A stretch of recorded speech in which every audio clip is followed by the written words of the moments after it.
le 11 septembre 2001, c'est pas juste un événement qui nous a frappés, mais qui a vraiment changé l'imaginaire en Amérique du Nord. Tu penses vraiment ça? Vous pensez ça tous les deux? Oui, oui. Je pense Ouais. qu'à partir de ce moment-là, on est devenu. Ben, on voit en Amérique, là, les mesures de sécurité ont changé drastiquement du jour au lendemain.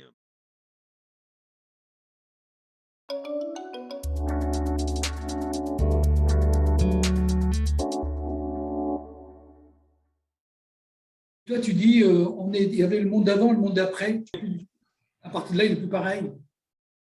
Oui, on a accepté, surtout aux États-Unis, il y a un fort courant libertarien aux États-Unis, puis en Amérique. Moi, ça me frappe quand je vais en Europe à voir à quel point non seulement l'État est omniprésent, mais les gens s'attendent à ce que l'État soit omniprésent. Il y a vraiment une culture de fond en Amérique du Nord où, bon, d'un côté, ça a été colonisé par des gens qui ont souvent fui des persécutions en Europe, puis je veux dire, le développement de l'Amérique s'est fait sans l'État à quelque part. Hein. C'est les colons qui arrivaient, puis l'État arrivait après. Donc, il y avait une très grande crainte et méfiance envers Tout ce qui était l'idée étatique. d'accorder du pouvoir de surveillance à l'État.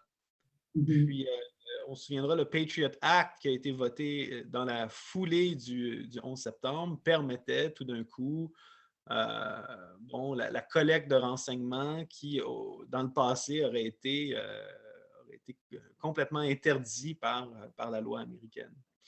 Puis, en même temps, ce n'est pas seulement le 11 septembre qui a causé ça. Le 11 septembre a eu lieu en même temps que l'Internet commençait à vraiment se développer. Je veux dire, ça faisait 6 ans à peine que le World Wide Web était disponible. Mais cette période-là a vraiment permis à l'Amérique de rentrer dans le développement d'une société de surveillance. Les agences de renseignement américaines ont été financées comme jamais auparavant. Au nom de la protection contre des attentats terroristes, les agences de renseignement ont eu de plus en plus de latitude par rapport à la collecte de renseignements. Puis même, on se rend compte que ces mesures de collecte-là, oui, c'est ça. Puis c'est ce qui est ressorti, dans le fond, quand on regarde ce qui s'est passé avec Wikileaks ou avec les révélations d'Edward Snowden, qui était un analyste à la NSA. On se rend compte que beaucoup de ce qui a fait scandale dernièrement par rapport au fait que le gouvernement américain, à quelque part, espionne sur tout le monde, espionne sur des dirigeants européens, espionne sur ses propres citoyens, bien, c'est vraiment le 11 septembre, avec la technologie qui était en train d'émerger à cette époque-là, qui a permis la création de cette société de surveillance. Je crois que ce qui nous sauvait de la société de surveillance pendant cette première phase du développement d'Internet, c'est l'abondance de données. Dans le fond, à quelque part, oui, on sait que tout ce qu'on fait, tout ce qu'on lit est suivi sur Internet. Je veux dire, on le remarque quand on voit les publicités qui apparaissent sur notre téléphone.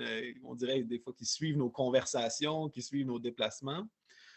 On sait que ça existe, mais on sait aussi qu'on est comme protégé à quelque part parce qu'il y a des milliards d'utilisateurs, puis ces données-là sont tellement grandes que comme de nous identifier ou nous suivre, c'est comme chercher une aiguille dans une botte de foin. Maintenant, avec le développement justement d'intelligence artificielle qui ont été conçus justement comme dans un cadre antiterroriste, de prévention, dans un cadre sécuritaire, je pense que la prochaine phase, on va voir que oui, la société de surveillance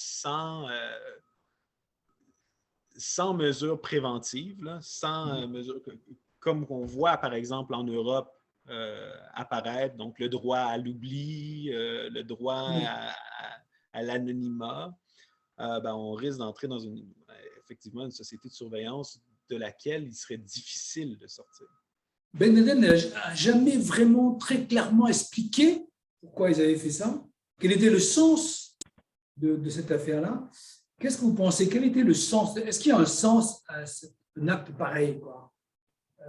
Parce que, voilà, eux, ils disent il y a d'un côté la violence d'État, une violence de la puissance américaine, de la démesure américaine, Ils ont frappé cette démesure au cœur, sur le plan économique, militaire, politique.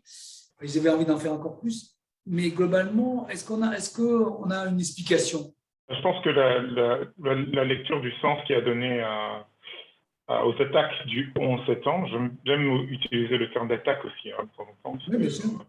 C'est plus significatif que attentat. C'est une lecture qu'on peut appliquer en fait à beaucoup d'autres actes terroristes.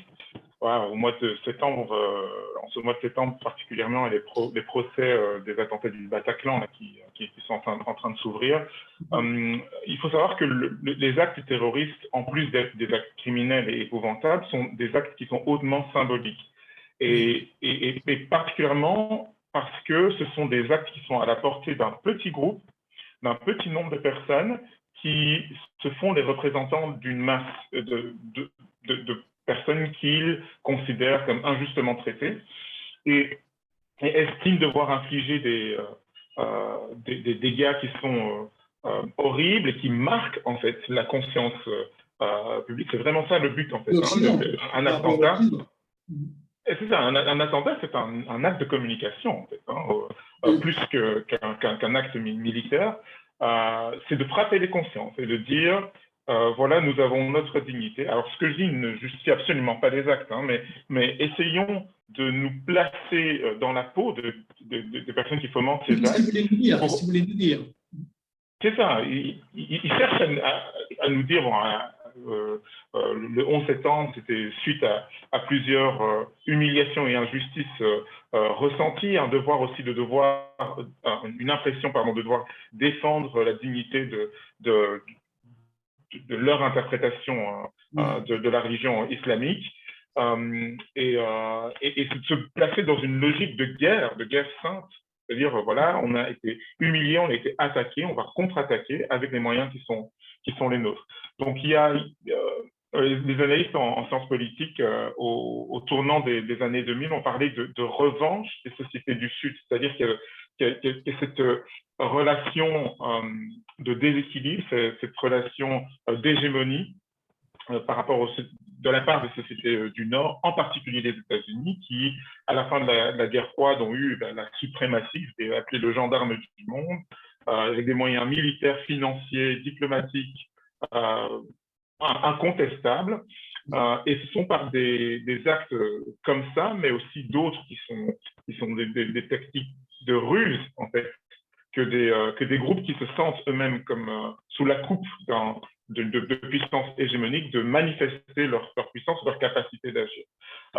Et c'est pour ça, c'est notamment comme ça qu'il faut comprendre, vous savez, il y avait des images le 11 septembre, lorsque l'information a été diffusée de par le monde, de scènes de liesse dans les territoires palestiniens. Ouais, c'était démenti plus tard en disant que c'était des images qui étaient reprises pour autre chose, mais personne n'est dupe que certaines personnes se réjouissaient de cette attaque, non pas parce qu'il y avait eu des morts, non pas parce que c'était un acte de violence, mais parce qu'elles se sentaient vengées. En fait. Une forme de revanche des sociétés du Sud qui manifestent leur dignité par des moyens qui, là, sont injustes, on est tous d'accord, mais il y a la symbolique derrière est aussi celle-là.